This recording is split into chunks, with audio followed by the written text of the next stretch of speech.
नमस्कार, मैं रवि आसलीवाल। सकारात्मक खबरों में आपका स्वागत है। आप समाचार के चैनल न्यूज़ चैनल इसलिए देखते हैं ताकि आपको सूचना मिल सके, और अगर आप सूचना प्राप्त करना चाहते हैं तो आप हमारे चैनल को सब्सक्राइब कर सकते हैं।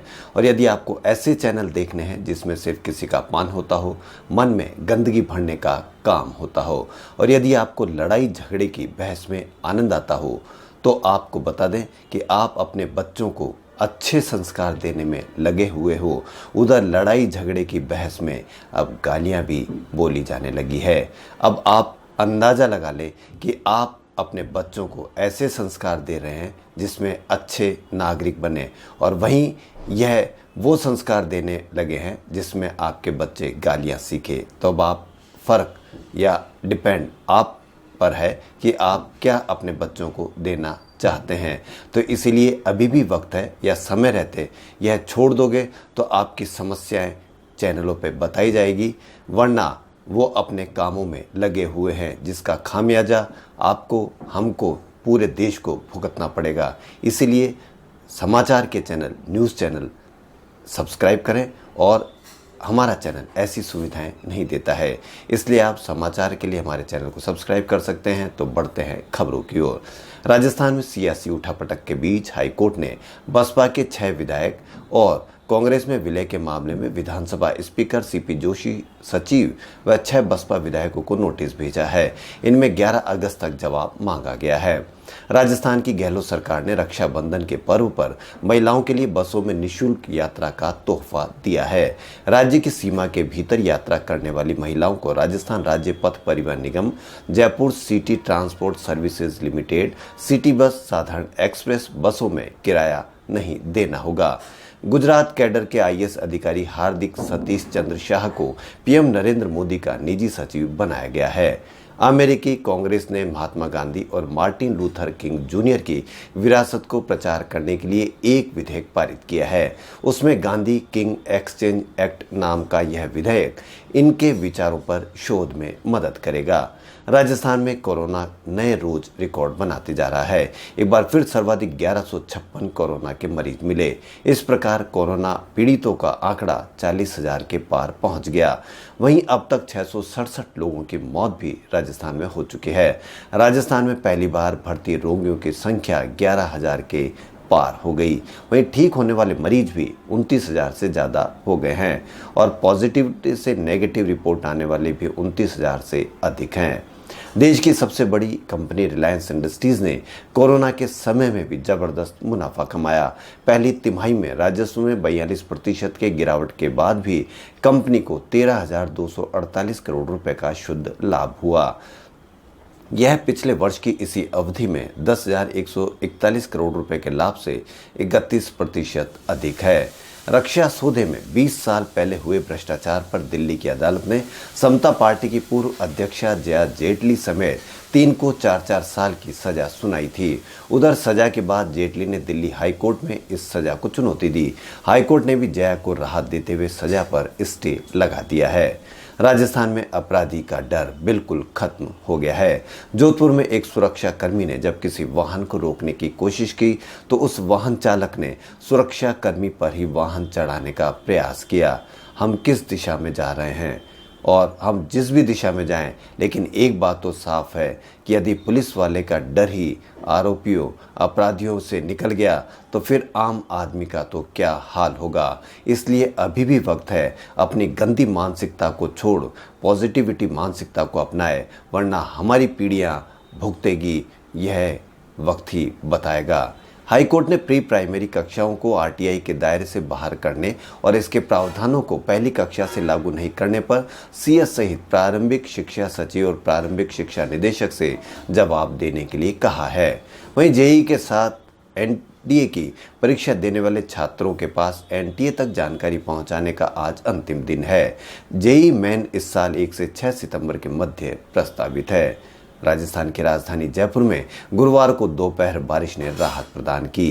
करीब आधा घंटा बारिश हुई, जिससे मौसम में गर्मी का प्रभाव कम हुआ। वहीं मुख्यमंत्री निःशुल्क दवा योजना के अंतर्गत राजस्थान में अब ओपीडी मरीज के दवा पर्चियों का 1 अगस्त से ई औषधि पर सॉफ्टवेयर में 100% इंद्राज करना होगा। ऑफलाइन दवाओं का उपभोग गबन की श्रेणी में माना जाएगा। राजस्थान के पॉलिटेक्निक कोर्सेज के विद्यार्थियों का रिजल्ट गुरुवार को जारी किया गया। राजस्थान के 39 सरकारी और 159 प्राइवेट पॉलिटेक्निक कॉलेज के और 19 इंजीनियरिंग ब्रांच के विद्यार्थी फर्स्ट ईयर और सेकेंड ईयर के विद्यार्थियों का रिजल्ट जारी करते हुए सबको प्रमोट किया गया। राजस्थान के चिकित्सा एवं स्वास्थ्य विभाग ने महिला स्वास्थ्य कार्यकर्ता प्रशिक्षण में सत्र 2020-21 में प्रवेश के लिए शुक्रवार से निर्धारित योग्यता रखने वाले आवेदन कर सकते हैं। चयन जिला स्तरीय मेरिट के आधार पर होगा। कोरोना के चलते स्कूल कॉलेज के साथ साथ अब मदरसों के बच्चों की पढ़ाई भी ऑनलाइन शुरू की जाएगी।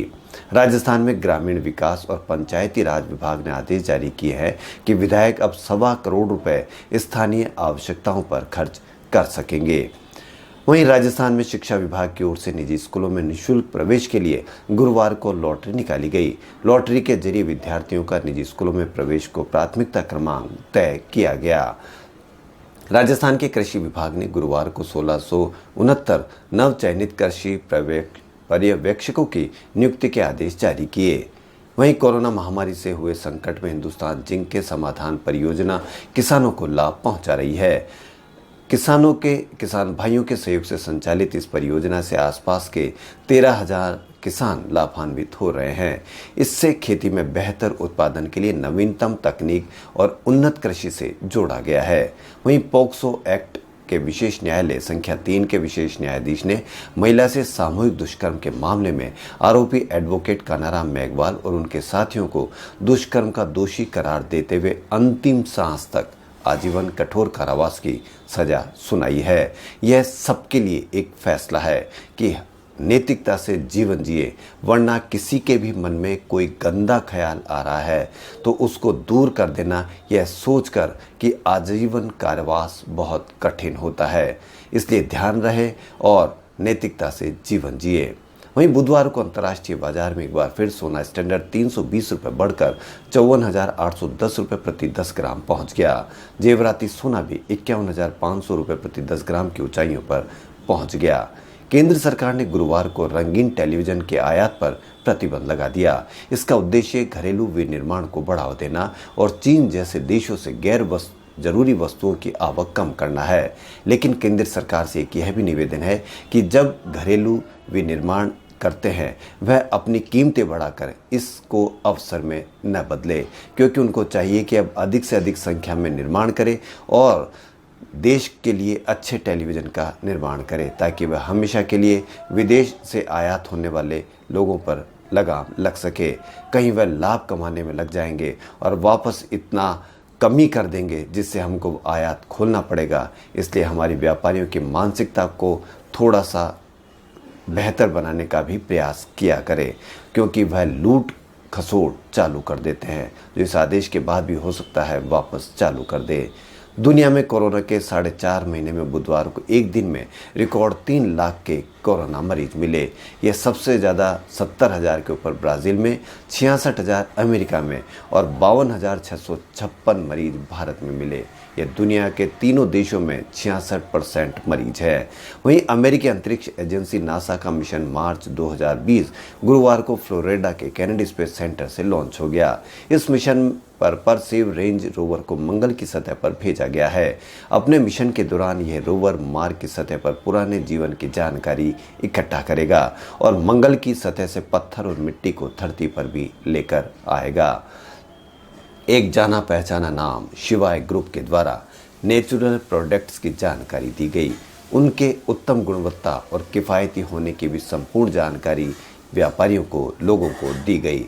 शिवाय ग्रुप द्वारा डायरेक्ट सेलिंग के माध्यम से सभी व्यापारी बंधुओं को उच्च लाभ दिए जाने की कोशिश की गई और साथ ही साथ युवाओं को नए व्यापार और रोजगार के अवसर और कोविड-19 की वजह से नौकरी चले जाने से परेशान युवकों को नए रोजगार के अवसर प्रदान किए गए।